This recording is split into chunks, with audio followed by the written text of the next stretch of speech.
Hi students, it's me Reshna, your computer science teacher. In the previous sections, we have discussed the classification of computer languages, isn't it? We have discussed about the machine language and the assembly language.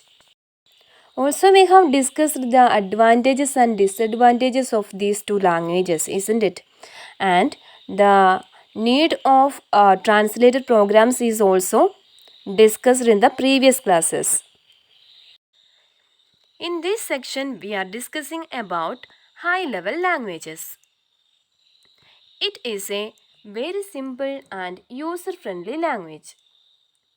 It is easy to understand, it is easy to learn, and it is a very user-friendly language. It is a machine-independent language, which means the language is independent of the hardware of the computer. So, to study high-level language, we should not understand or study the hardware of the computer.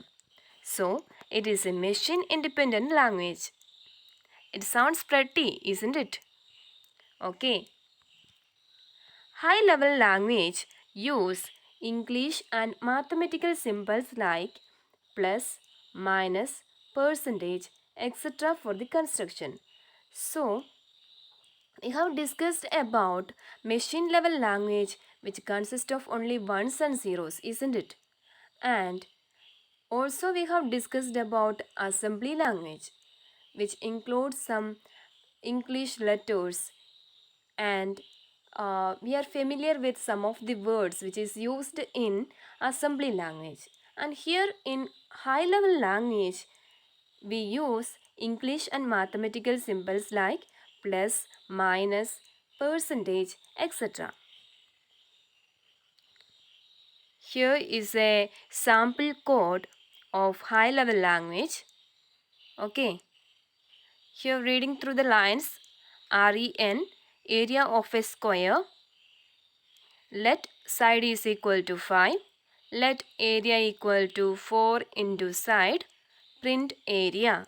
So, we are assuming the length of a side of something as 5 and let area equal to 4 into side.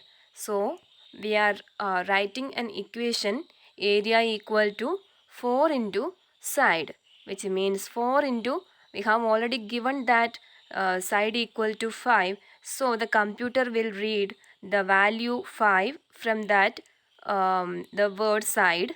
So, area equal to 4 into side means 4 into 5.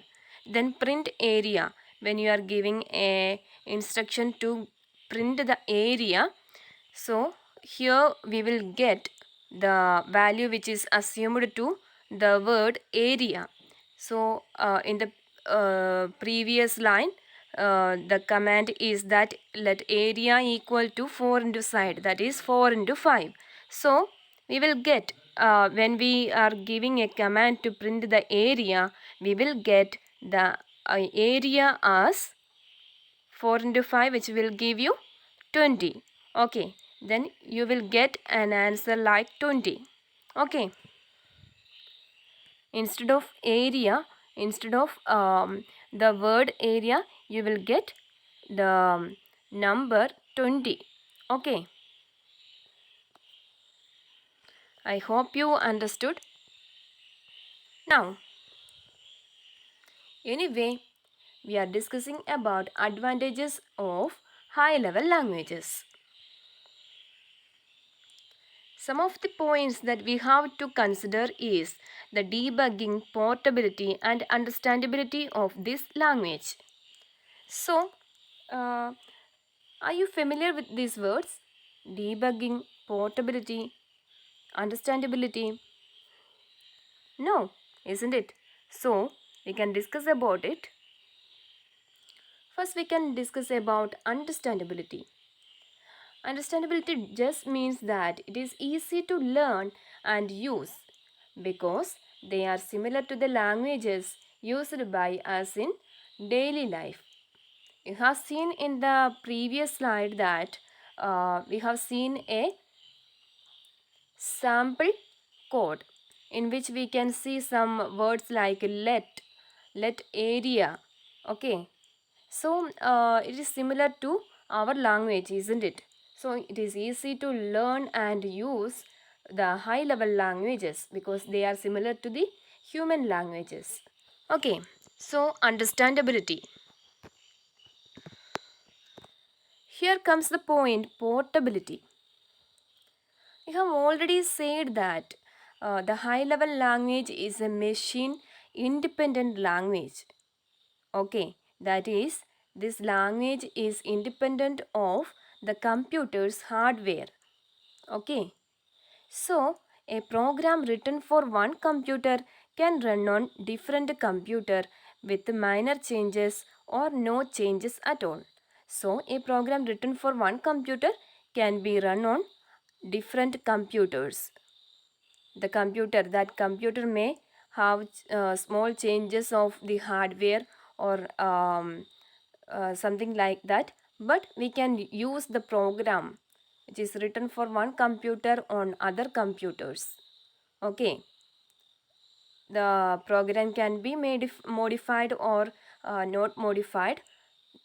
We can use that program which is written for one computer on other computers. Okay, the next point is debugging. Debugging is the process of removing errors in a program. So how can we define debugging? Debugging is the process of removing errors in a program. So errors written in high level languages are easier to find and remove. So it is said that the high level languages are easy to understand and learn, isn't it? And also the errors written in high level language, the errors which is happened in a high level language program can be easily find out and removed. Okay, so with all these advantages, aren't you happy with this language? Aren't you happy? Okay, the this high level language is pretty much better, isn't it? Compared to the machine language and assembly language, it is pretty much better than. In the next session, we are discussing about translators, that is, the interpreters and compilers. Bye bye.